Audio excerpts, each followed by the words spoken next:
Assalamualaikum warahmatullahi wabarakatuh. Alhamdulillahilladzi hadana li Indonesia. Wassalatu wassalamu ala sayyidina maulana Muhammadin khairil manusia wa alihi wa sahbihi alladzina hum manusia-manusia yang memanusiakan manusia. Amma ba'd. Hadaratil kiram, para alim, para kiai, para sepuh-sepuh bini sepuh, ibu nyai, mukadimah panjenengan simbah Kiai Abdul Khalik, Pak Kiai Burhan, daya kiai mboten tak absen, wis bar pilkada kok. Habib kula Habib Hamid Habib Al-Qab kali kok lali. Hamid Ali wis sak paket nggih. Habibunal Fadil Kuyaha Unal Udola Wagawa Kisunal Udaba. Pun niki cekak-cekakan wong awakku cekak, kursine gedhi. Kursine apik nggih Pak Kepala Desa tapi ora dilapi blas ya. Ana anake gajah bleduk. Aku ngantek ngene-ngene. Kursine iki ya kursi anggota dewan nggih. Kula ya dewan PD nak roh perawat. Masuk ora masuk ya ora metu wong. Kula nggih DPR daya pikir rendah. Pun iki cekak-cekakan sesepuh daya Forkopincam Pak Camat. Napa?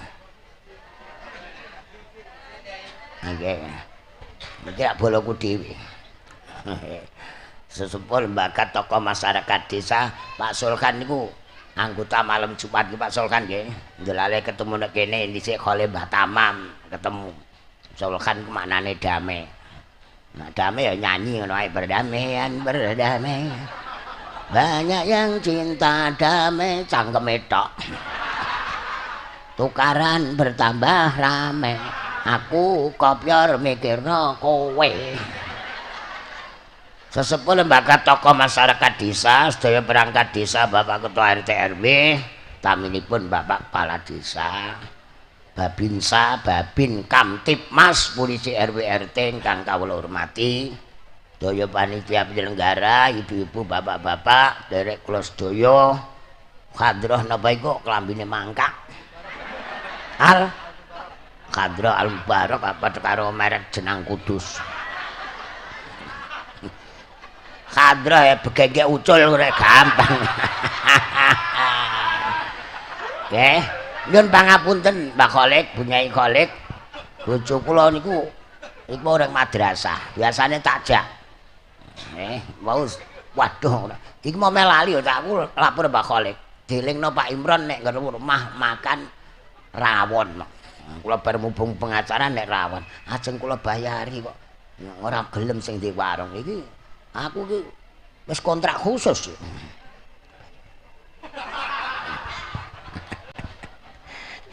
Bapak ki ndek iki ngaji ning Kendal dan masak tuku iwak manuk komplit.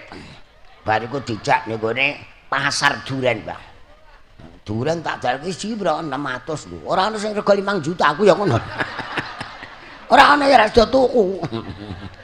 Pun sedekah bumi. Yen sewu Mbak Khalid. Mbak Khalid kok dereng mriki nunggoni kula maksude. Ora kok ngaji kali kula. Kula ngaji iki mboten tak pikir. Kula ngerti nek kiyaine pamotan iku akeh. Mulane kula ngomong sak kecekelku. Nek ana sing keliru wong jenenge pengajian umum ya sailinge utekku.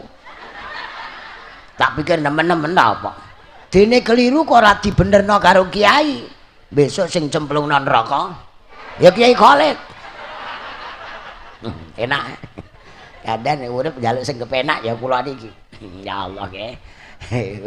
Kulaku teko Kemendan Banser. Kemendan Banser iku mlebu swarga karo Kiai Khalid luwih dhisik Kemendan Banser. Lah kok iso? Takon ngecek lokasi. Nek swarga ijo ana begenggek apa ora?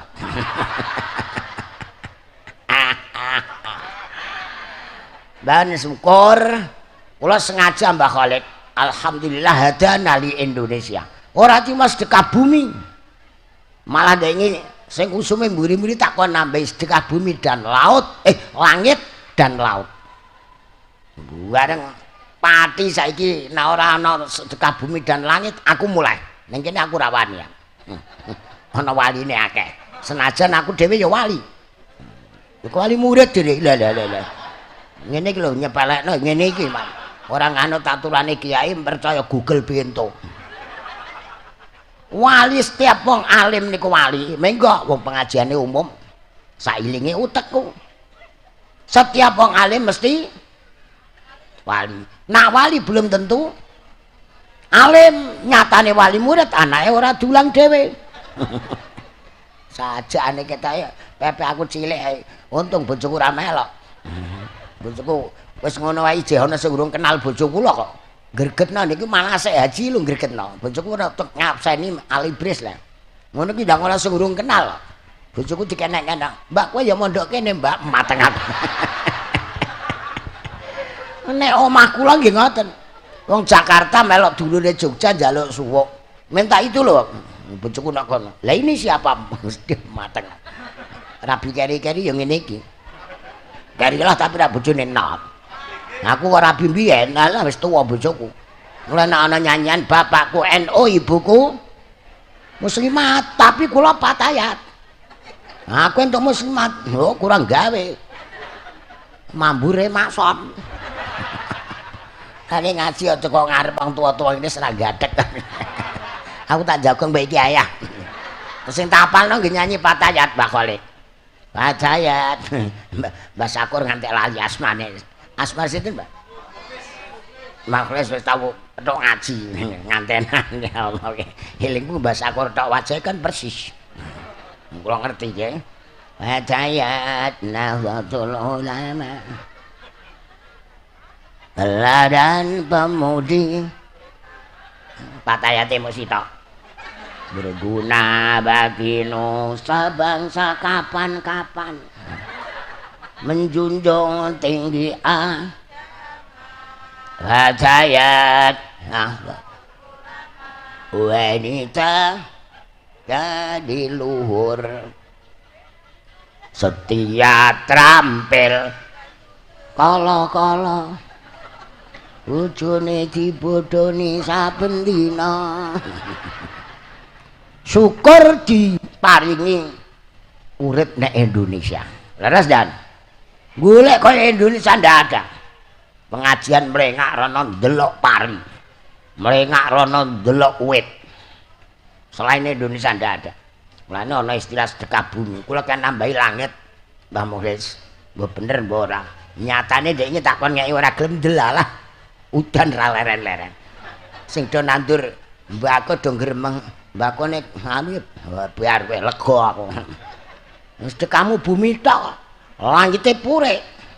Langsung ngeki banyu bosok ta ora kowe. Ya kudu syukur. Sing wong wedok kudu syukur. Nek ora ana udan ora bosok. Wong mbako iku ora wani banyu akeh-akeh kaya semangka. Sing wedok ditinggal nyirami nek sawah. Nek omah dhewean. Enak ndi? Wong di bojo dari sehidup semati. Yo kalah karo mbako. Aku serah nandur mbako wis dina rokok 8 plat ngatasi ya. Wis kadung sugih mbak Bapak. Nalika wafate Mbandol, kula petuk-petuk Gus Sarang kali Gus-Gus Lasem. Wis tak kei-kei kok. Bar-baren do muni.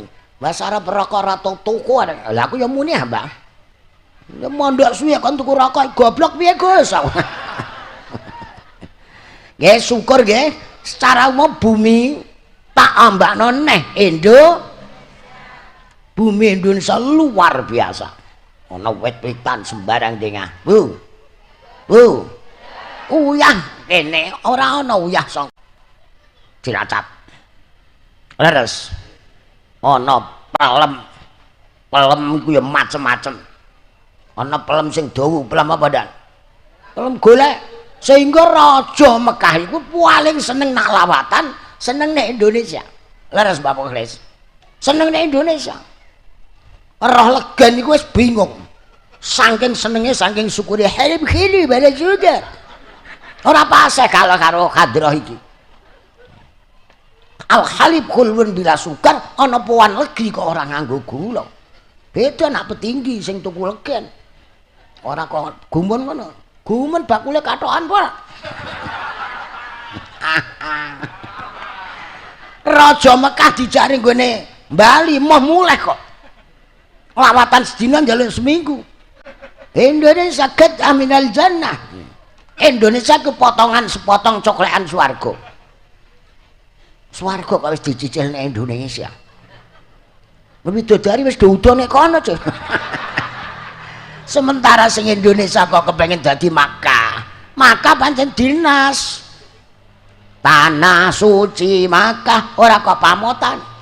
Ya Makkatul Mukarramah Indonesia juga suci. Betul dan? Indonesia tanah yang suci. Tanah kita yang sakti. Di sanalah aku berdiri jaga ibu sejati. Tahu sekolah ora?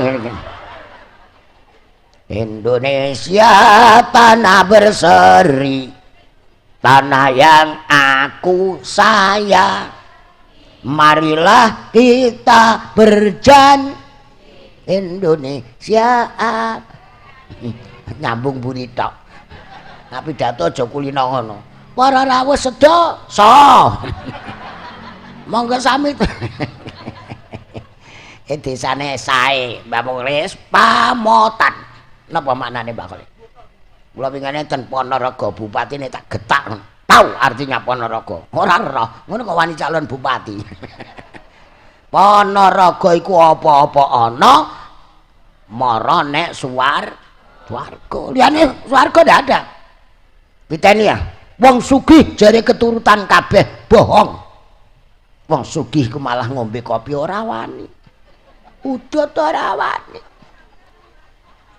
Sate ora wani. Sego ora wani malah mangane sego. Lho wis ngerti. Ngono kok ndonga njaluk sugih.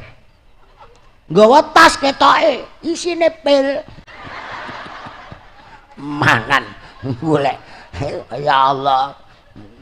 Lho, apa anane nggih? Aku tak nderek kiai iki mawon nggih. Jane sing enak kuwi sing piye? Macul.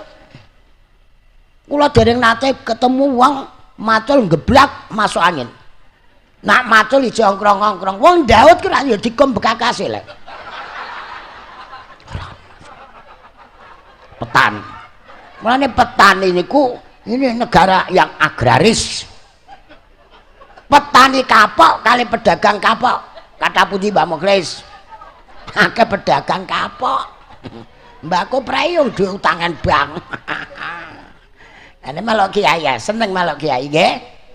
Tenang mawon. Kula ana tamu dereng salat, apa salat? Melok kiai nak mlebu swarga.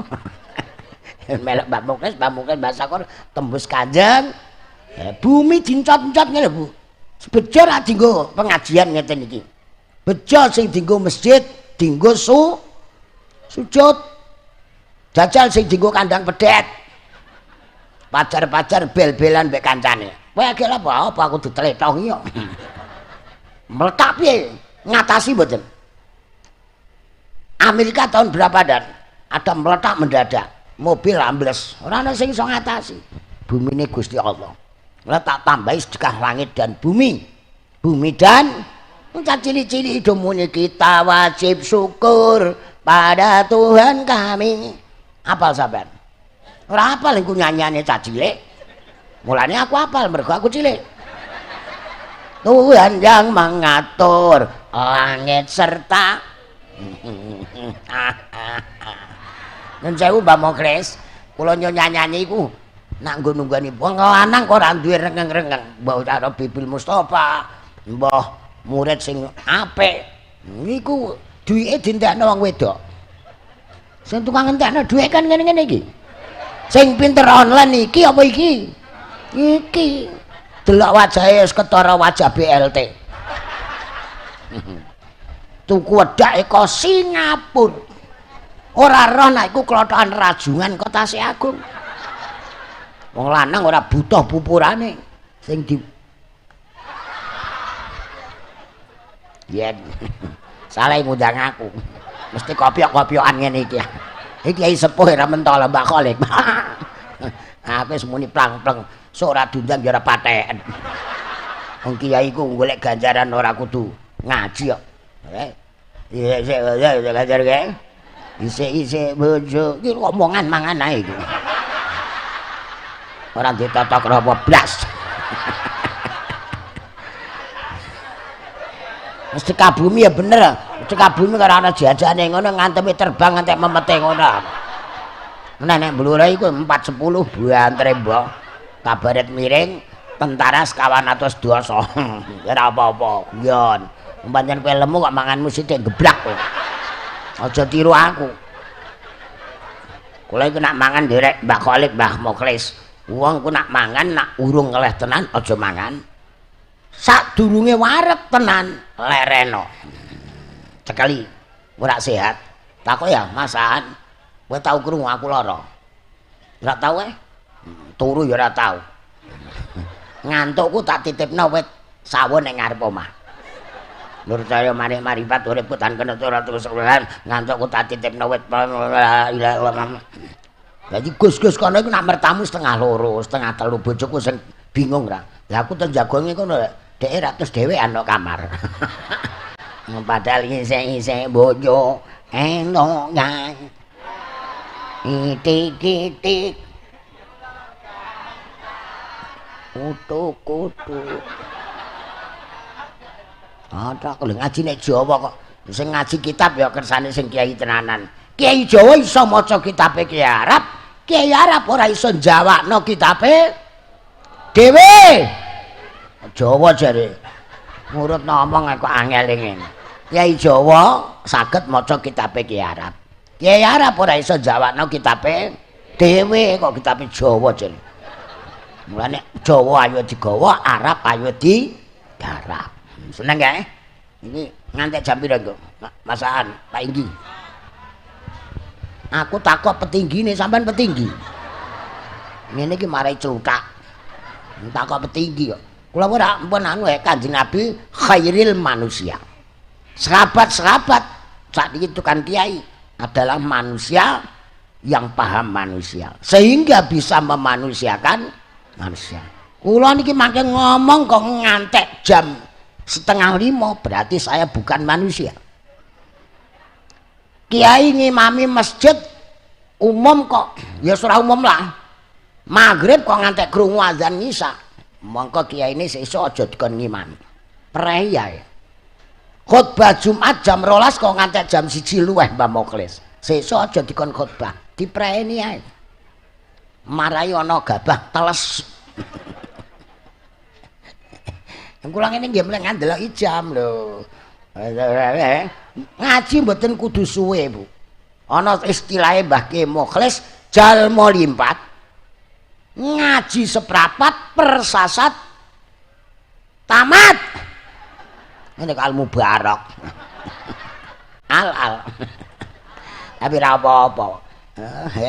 Nggih, dikeleh jengene Nababa.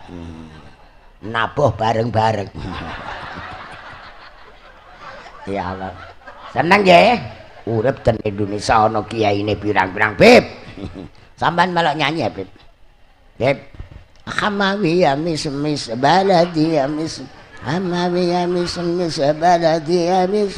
Atu waktu ditendang kemana isi ditendang ke wafara sempit. Hari lemis hamawi. Banter bermangan. Ya Allah nggih.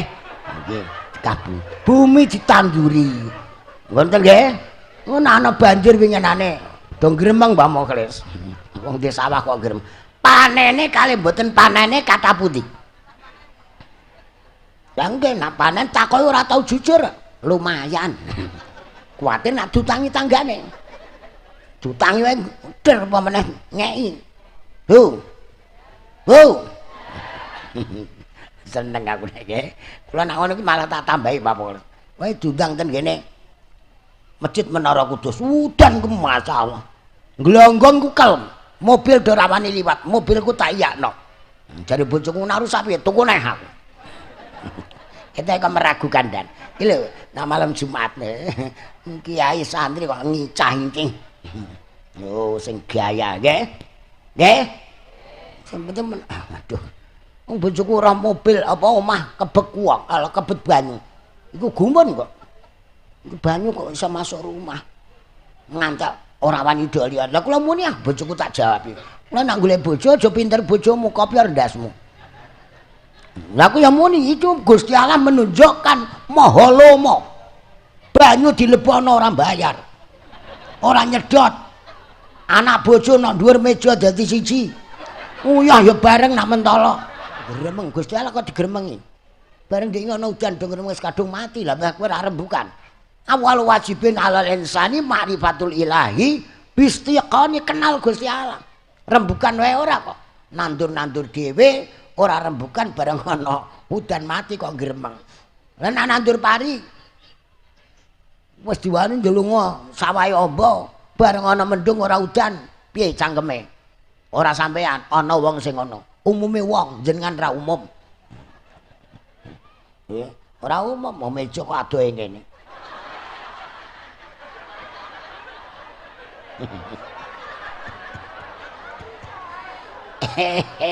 Tenang ae. Uga-uga aku njaluk cedhak warung ae kok. Masyaallah. Masya Allah Indonesia tumpah darahku tercinta. Bon nggih. Syukur bumi ora mlethek, tanduri pari. Wong Allah Taala iki sunahe ngoten niku sing dikandhakno kiai. Njaluke kok enak terus menurut nafsu mboten nonton. Wong diparingi pelajaran ora ditampa ana ayat-ayat Quran, ana ayat-ayat kauniyah. Leres Mbah Mukhlis. Dikai pandemi agek pirang menit lah. Nalika wonten pandemi corona, sing ayem sing ora duwe perusahaan, napa sing duwe perusahaan? Sing ayem. Non? Sing ayem sing ora duwe tangi jenggirat enturung 600.000 sing kopiar pemerintahe. Sing duwe hotel marang nggonku Mbah Mukhlis. Mbah hotelku nganggur. Lah sing ngongkon gawe sapa? Turani mbek bojomu.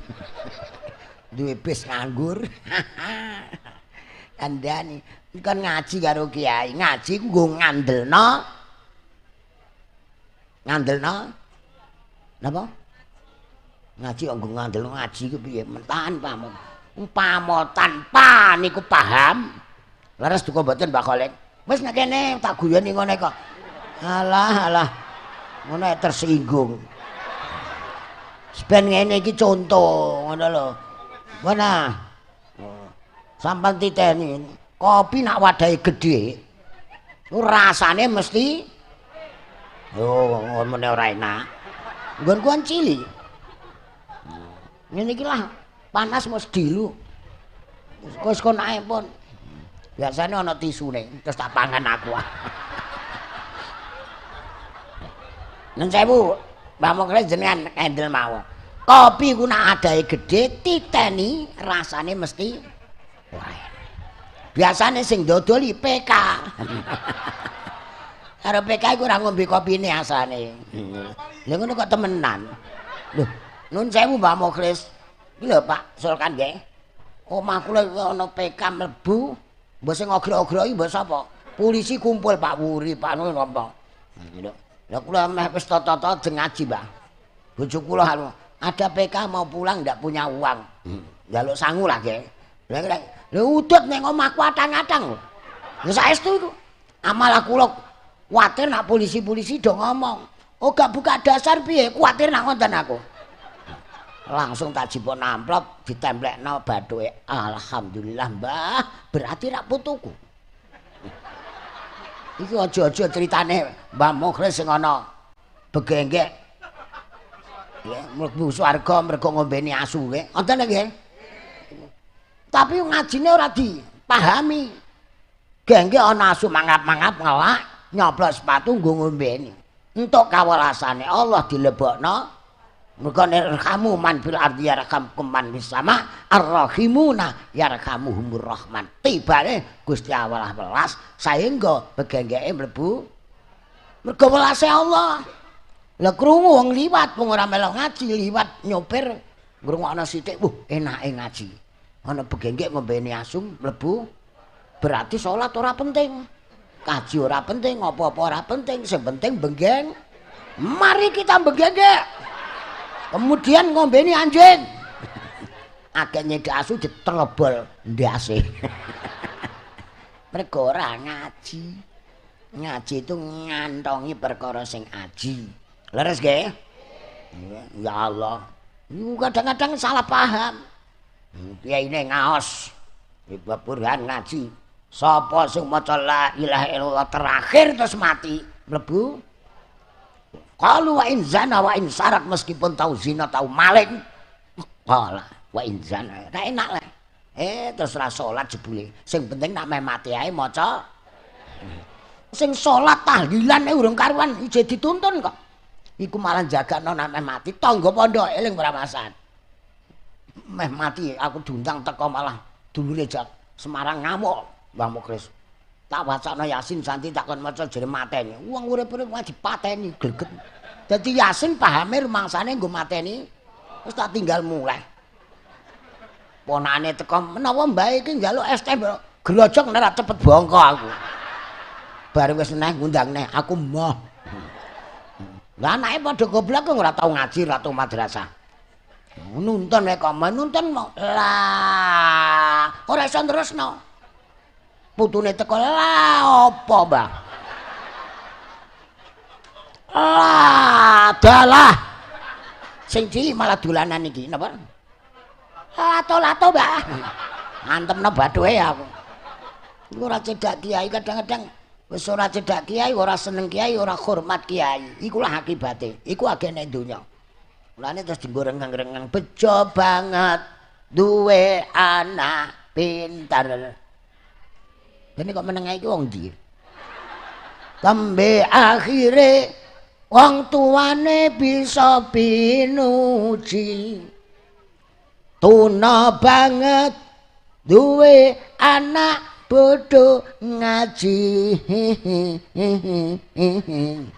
Tembe akhire wong tuane ora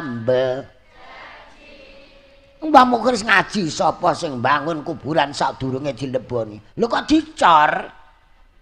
Maksude bangun kuburan ngamal sing mangke dienggo sangu mlebu kuburan, Bu. Kok dicor karepe malaikat gen ra iso mlebu. Malaikat malah enak ora usah nggo ganden wis digawekno cor dapurem. Cetha nggih? Nun sewu Mbah Mukris kula ngajine nggih ngeten iki. Asline ora ngaji ora mauidhah hasanah. Mauidhah hasanah sudah berubah menjadi maidu hasanah. Salat kurang rata, ora usah. Sing biji kowe piye? Ora ana gegere lara. Iki traweh kok linggih terus bar ndaut 3 minggu, Bro. Nak ngadeg geblak. Gumun aku. Kula ndek iki padahal anakan tentara lho, Ndak. Mulane iso nyanyi. Bedil dan cangkur siap bertempur, siap tantangan kita. Bapakku melok perang. Mundur umat kroyok londo dibakar entek. Bapakku omahe kok entek. Alhamdulillah dadi ora kangelan nyaponi omah. Sawah dintekno tikus, wong tikus ya tikuse Gusti Allah. Kapolres Blora nggih. Pak Fakhrudin sing saiki munggah Pak Rozi. Marot gen kula. Wayahe Blora niki akeh kestrom listrik. Lah kok sawah dipasang listrik. Lah nyetrum wonge. Ya wis pas andaan aku. Tangga leteh ya ana siji. Karembo mbek anake. Ana tikus liwar-liwar kok dipasangi setrum. Kenek mboke. Jempalian anake aku. Aku men piye? Wong tikus ya tikus kula. Nggih ngeten iki, Pak. Diundang ten Gubuk Purwodadi. Pak Camat pidato, mriki mboten enten panen. Kula mboten takok, aku ya ngono. Aku meh ngaji. Dihabisin tikus. Lha tikuse berarti ra kathah kuatah. ngantek-entek sak kecamatan. Lah kula ra muni. Lah nek wis entek berarti ra matek tikuse. Wong serana pakan. Jare pindah. Lah numpak apa, Ndak? Apa ora dipletes kol? Ora dipikir ora melok ngaji karo kiai. Nek sing wis kiai sawah dientekno tikus, alhamdulillah aku dipernahno Gusti Allah gen ora kangelan ngedos. Ora nyurung kombi. Engko ndak marahi golek proposal njaluk sumbangan kombi. Ngene kiai-kiai ini seger-seger kok. Kiai ini nggo tumpuan. Kadang-kadang sawah dipangan tikus. Moro kiai, apa kiai fungsinya tumbal tikus? Ana gurdah ya ana burdah. Muljibalu bacalane musadi malayuan 4 bait ditulis aja ketekuk cendhelake nek sawah kei cagak. Nak ngantek pangan tikus tak ijoli. Mbata nggih. Nggih. Wong tikus ya tikuse Gusti Allah. Nak tikus mangan berarti sing ngutus nak gremeng-gremengi lha wis cetha ngono iku. Nek gone iki lho madrasah diniyah sing cilik iku. Allah wujud kidam mukhalafatuhu lil khawa qiyamuhu wahdaniyat. Nanti lagune tok takon ngeleh nak bosen. Balonku ada 5 takon gedene. Allah wujud kidam baka mukhalafatul khawadith qiyamuhu bina wadaniyat wa ya sama besar ora padha karo dor. Kuncine temne iku. Kadang-kadang WNO ya melok muni-muni. Kenapa orang Islam tidak bisa bersatu? Kita ora tau maca Quran. Nah ngoten nggih. Walau syaa rabbuka la ja'alan nasa ummatan wahidah. Sekiranya Tuhanmu menghendaki dadi siji. Lah kok ora dadi siji berarti Gusti Allah tidak menghendaki. Bu. Anake putrane nek madrasah. Yo bayar. Pinten? Non? 75. Sing cetha ora usah dirahasiakno. 20. Mazhab Imam Syafi'i apa Samudra? Anak kula yamene do ngaji lho, Beb. Diwarai siire babi 1000 caiku wiwit umur 7 taun. Kudu ajar tata krama gen gak getun. Kudu tresna ning ibune kang rumati awet cilik marang bapa kang kula syarin mi'atu alfi rupiatin saben wulan 100.000. Sing cilik urung iso apa-apa langsung teko dipoto 100.000. Yo kok guyu. Anak 20.000. Padahal titip sepeda motor nek pasar sedinten pinten sak titipan ora sedina. Nak sebulan. Meneng.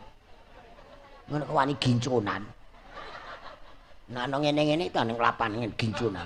Wis tuwae gincunan. Lah mulai bojone bingung dong. Wong terus kaya celengan pecah. Berarti anak karo sepeda motor aji pundi? Ya wis. Ngene kok nekakno aku barang lha apa.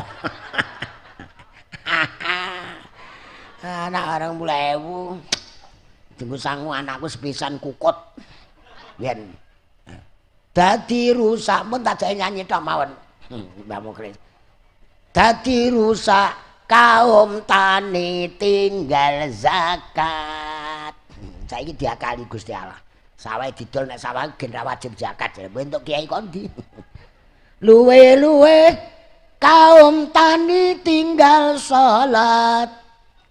Mula ayo kaum tani ngrempeng salat. Insyaallah tukulane ora telat. Gabah diselehno sing ngolor Gusti Allah dadi ngene kok. Nek entuk grempeng ana ora. Padha karo ning laut iki. Ora melok ngingoni. Makani wae ora. Nek entuk nggo nanggap monata. Nah ora entuk para kiai njaluk suwuk takon maca wa azin binasi ping kok tak kathah ngeten mawon basa Arab sampean dudohno nggon iwak endi. Nah aku ora tak parani dhewe, Blok. Kiai kok diakali terus aku gumen. nganggo trik warane Mbak Kholik. Kula gek nganten anyar ana cah nangis megap-megap bojoku karepe kon nyuwuk. Ame tak sentak kok ndak pulangkan saja. Kudune ana trike. Kula kemutan Gus Kipul niku. Sakit waja, Bang. Dalu-dalu Mbah Mus pengaosan, disuwukno Mbah Basune, disuwukno. Kula nggih duwe aku rawani. Som amat teka kula kamanggonane peko lumaku ing Untulara lan sira rasan persanan kok lumaku disuwuk rama. Terakhir Mbah Mus kondur ku penamus wah. Nak menawa mandi. Bar disebuli Mbah Mus niku Gus Kipul sare. Ngono Mbah Khalil menang sepuh. Iya wis karek kesel kok. Kula nangkep. Berarti nak nyuwuk bocah ya kudu ngenteni nek wis kesel. Bojoku geger iku meneng ae. Bar tak terus tak terangno. Tak wacana donga niku lho Mbah Mokles. Tiri-tiri. Jabang bayi kedaden sangka banyune. Aja banter-banter. Mbok geblak kok. Cep meneng meneng. Bojoku kok meneng ya, meneng batin atiku. Wis kesel, mulane nyuwuk ngenteni wis kesel. Iya. Paham nggih? Mbok niku secara umum. Teka bumi sing dienggo sujud enake ra karuan. Ngebel kancane, leres. Jajar bumi sing dienggo kandang begenggek. Iki lho, gawe contoh sing cetha nggih. Ora kok aku ngeleng-eleng begenggek mboten. Golek contoh sing penak kaya iki tak contohno lek. Kopi kok gedene semen. Kopi kula cilik. Merga kaya kula niki cilik, mulane bojoku seneng. Sapa sing muni enak ku sapa? Ngene iki nek golek perkara. Aku ora muni. Ya Allah nggih. Mpun iki nggih. Masakan aja sore-sore kok aku ndak dudu wong. Wong wedok kok sing lanang angger teko entuk dhuwit. Ibakune bojone copet piye? Sing lanang pamit, Dik, aku tak Jumatan. Lho teko kok ditakoki dhuwit. Kula ngertine apa? Wonge mara nggonku. Bojoku nemen kok Jumatan kok takoki entuk dhuwit. Lah kowe ya wong lanang ya geblek. Lah kon ndi? Lah nyolong kotakan iso. Gen digebuki. Ya Allah. Nanti kula nang ngaji ilmu tak takoki tok. Urip iku jane kepengin kepenak napa kepengin rekoso? Sawahe akeh karo ora ndek sawah rekoso pundi? Rekoso?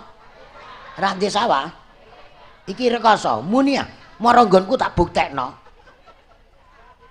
Lho kok ngolang-alih kaya rekoso sing ndek sawah napa sing mboten, Mbah? Rekoso sing gadah sawah le. Lah nek kepengin uripe kepenak sawahe aku ora ngongkon lho. Ana mubalek niru sawahe dol duamuk wong pirang-pirang. Aku kan muni sawahe ngono tok lek. Sing muni dol lak sampean Dek. Iku kudu cerdas. Nek sesuk planon santri yo njaluk maratuwa di sawah. Wong kula mawon pun tak umumno pun tak. Kula niku meh dipek mantu wong sugih liwat guru kula Mbah Mustofa. Kula meneng ae dicabut. Kula digoblok-goblokno wong. Dipek mantu wong sugih kok moh goblok tak parani wonge. Nak aku gelem jengene goblok. Tengah wengi kon melek mergo treke maratuwa urung teko.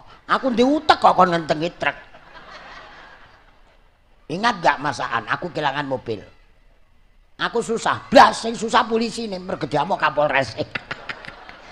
Kula mboten. Kula ndek keyakinan kok Mbah Mokles nak trek nak mobilku ilang. Wong aku kepentingane wirawiri nek tengah mesti dijoli asal sabar, yakin. Nggih? Terus kula tukune saiki anyar terus ndak pernah second. Pun paham? Nak kula ora kelangan mobil mongko nak tuku second. Sampai nak kepengin anyar ilangno. Nggih kurang piye jajan. Ceritane karo kiai-kiai kula mondok Ibu Romasa lho Mbah Mokles. Raira saiki ndek klambi batik, sarung batik. Iki mau pakaian ditata bojo kula. Kula ndek mau nggo putih kabeh, ndarani meh takziah, ndek mau takziah diseloroti bojoku, dileh aku wis meneng ae. Iki mau kae kethu-kethune nek padha karo fotone. Ndek mamane putih digenteni. Enak jeblan di boje. Tapi bojone mergo keri. Nah aku rabi mbiyen ya ora ngono. Kadang-kadang ini lho selawatan ngene kok selawatan. Wong selawatan kok wetan kali udah ana. Saiki wis rapate usun iki. Non, wong wedok gincunan. Ngono iku ora pamit bojo dosa lho. Non, mboten sampean ana sing ngono. Ning titik takok lha apa? Lho bojone kok entuk takok. Nah bojone ngene nggone PK, golek suwuk ning nggonku. Ya Allah nggih. Bon nggih, iki bumi disujuti. Ngerti nggih? Sujud ora entuk anggang-anggang. Ngoten bakal nggih. Kula iku tau entuk sajadah kanggone Kapolda Jawa Timur. Pencer Bathok Kompo, lho dipasang busa. Lah kok ora dikipir sisan per kene. Umar bin Abdul Aziz iku selama jadi presiden khalifah, iku mboten nate nganggo sajadah kok. Lah awake dhewe Jumatan kok ora sajadahku teles. Terus-terusno ya. Nggih, Bu. Ora salatu khairum minan naum.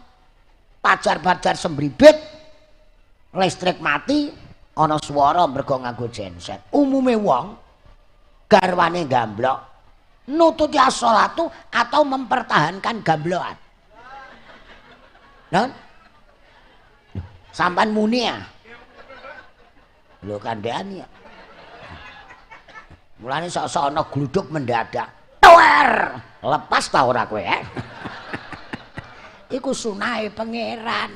Ya enak ya ora. Nak enak tok niku swarga, rekoso tok. Neraka. Lah donya iki swarga ya ora. Nak protokol nganten ku rak ndonga le. Nggih, Mbak Mukhlis. Muga-muga kekalih penganten nggih, kalih sing rubeda nir ing sambikala tambahi sambirata pesedan. Ndonga ora dipikir tapi tak lokno ya enak jawabe. Apalan kula niku tok kok ya wis aku. Ndonga ora sopan. Pengenane ana Habib ndonga talono. Allahumma berasake duit akeh. Nek kudus, Bib nak ndonga ora ngono. Sopan nggih. Allahumma kok duit akeh berasake nggo ngebreki wong-wong iku. Mriki ana nyuwun sewu Pak Yai. Iki lho tok. Ana sing ndonga nyuwun rezeki gedhe mawon gen ora kangelan. Ngacung. Nak ndonga nyuwun kathah hop didangu Mbah Mukhlis, tak wakili aku. Nyuwun kok rezeki kathah kagem napa? Ayo muni tanteni. Kagem iki nek wani-wani. Siapa namanya? Fahmi. Po iku 11, mo iku 16. 16 karo 11 piro? Cakra Pendhala Gunung Jugruk Segara Madu. Nyuwun rezeki kathah buat apa? Sampeyan ngaji karo sapa tak paranane kiai ini. Getak wis grogi arep. Wong nyuwun rezeki kathah kok dienggo ibadah. Apa sing melarat dilarang ibadah? Endi kitabe? Lah nak larang sing melarat ora entuk ibadah, lah ndonga gen duwe dhuwit dienggo.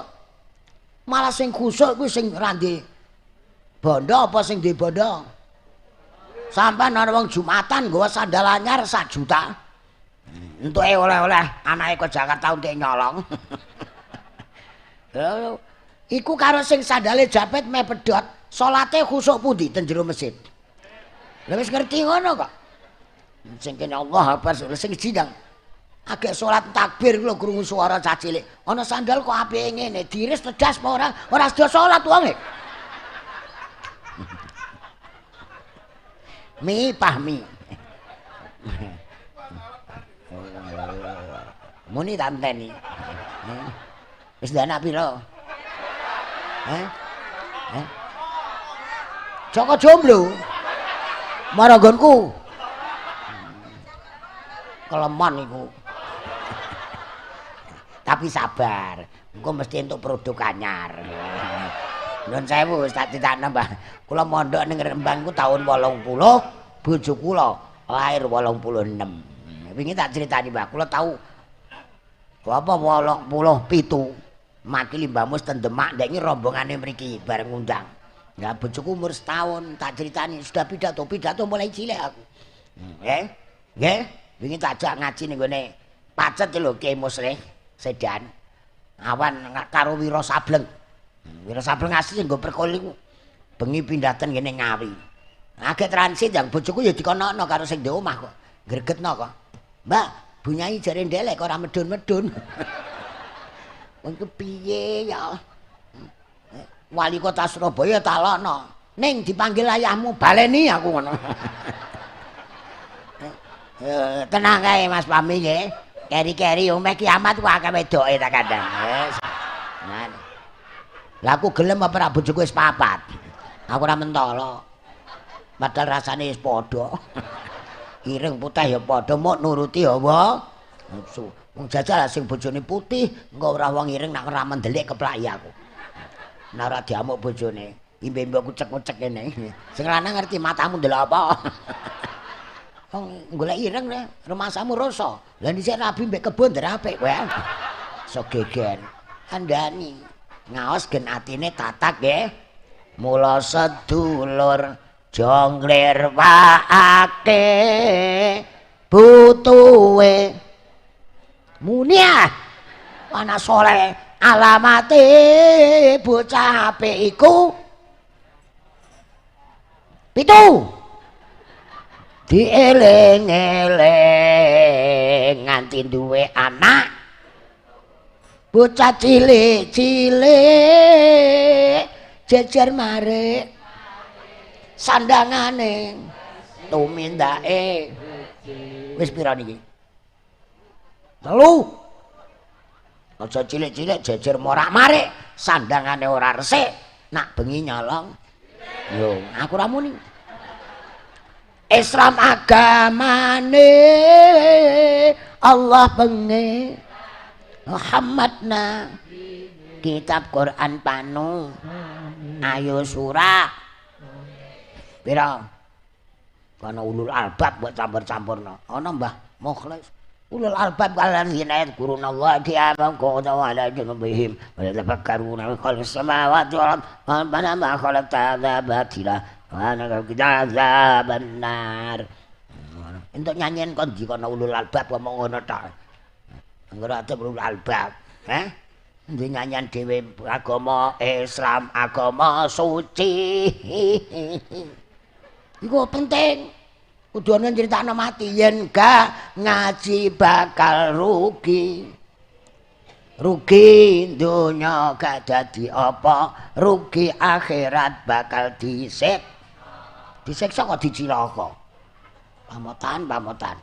Inggir anakku do rungokno isih cilik tak kudang tak dulang kelawan besok gede tak kon sembah lek yen sembayang dan mulane Senaga Gronyong karo Panderplas kopion diase mondok nek Mekah apal kola Muhammadun ngantek wali leres bae tapi niate keliru keliru sak tekan Indonesia golek wong salat gak ana ning kene. Lah sing ngene-ngene iki sembahyang, kitabe ra ana, muni sembahyang.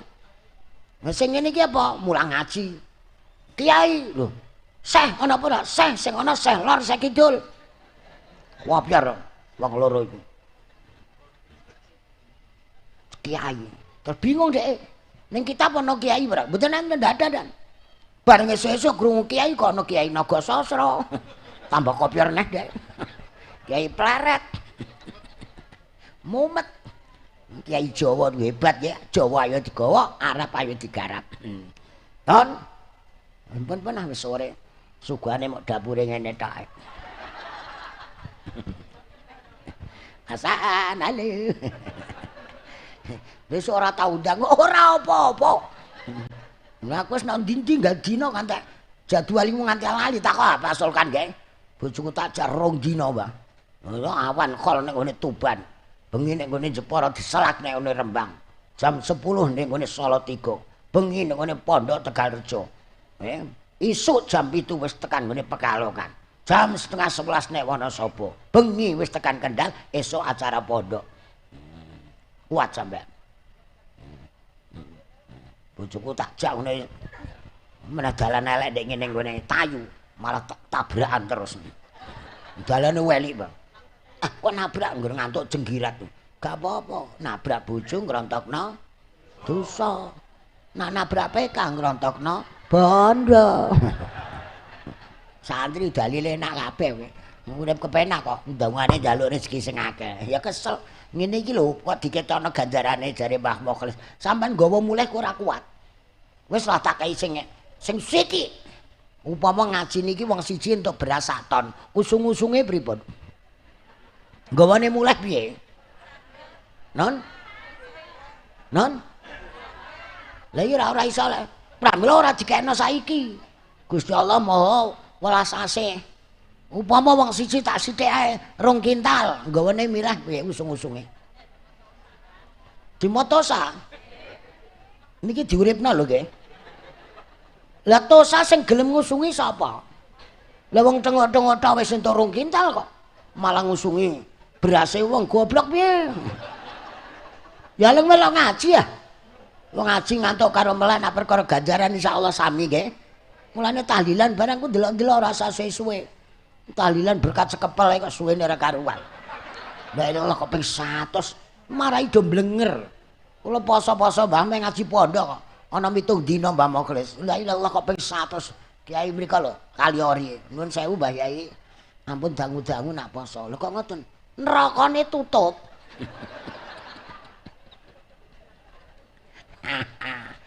Menas dikabumi nggih. Nggih. Manuk nderek Yai.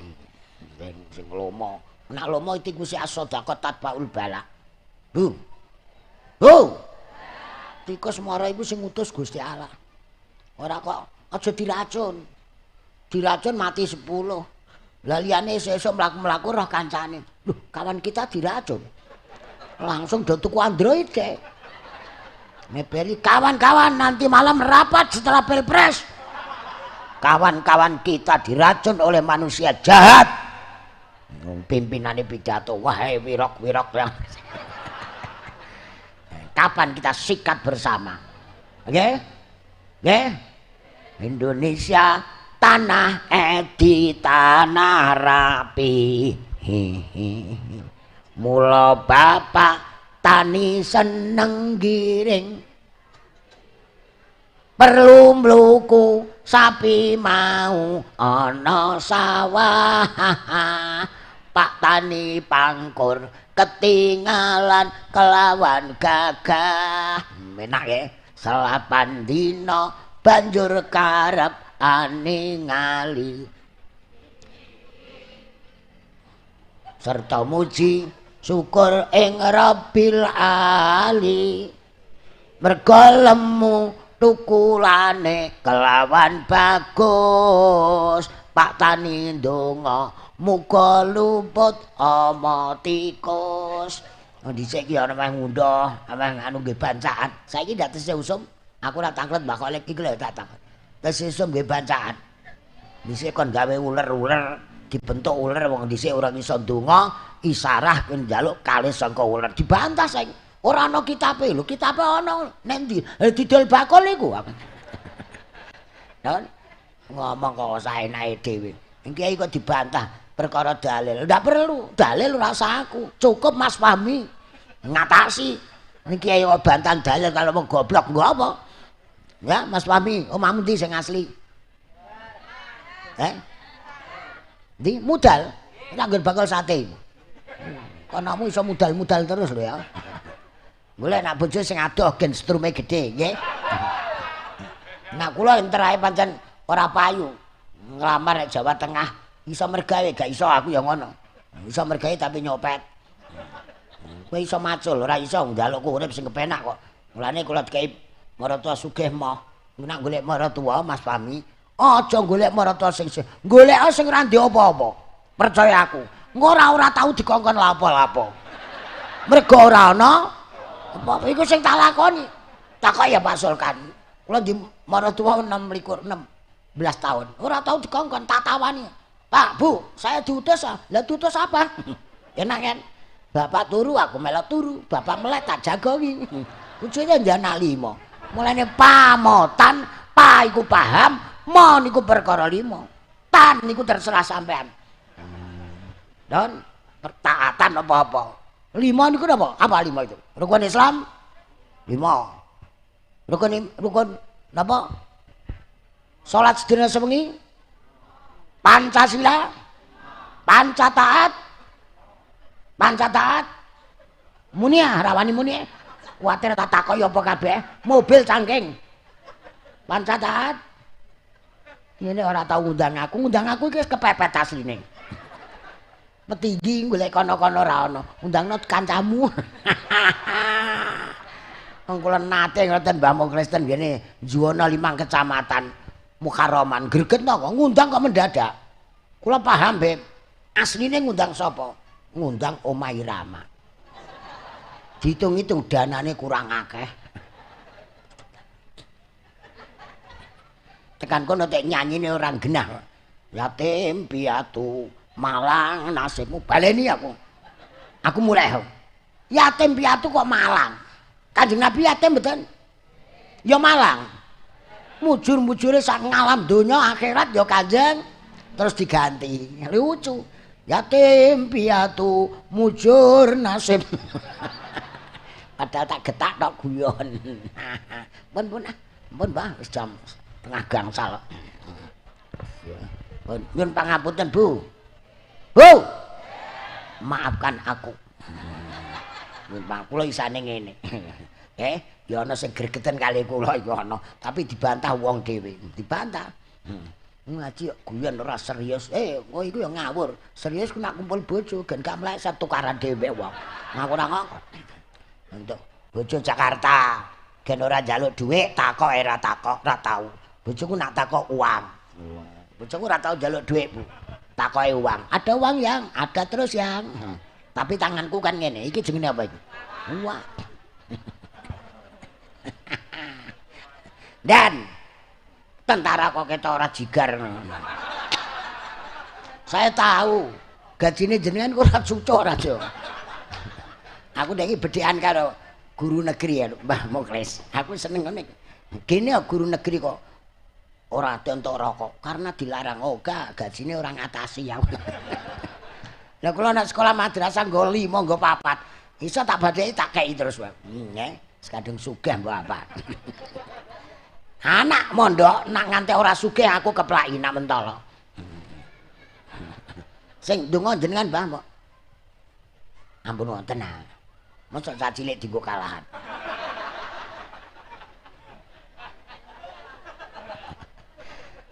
Mbah Muklis, donga tak beto mriku nggih. Aku digorene iki mau dienggo ngene-ngene.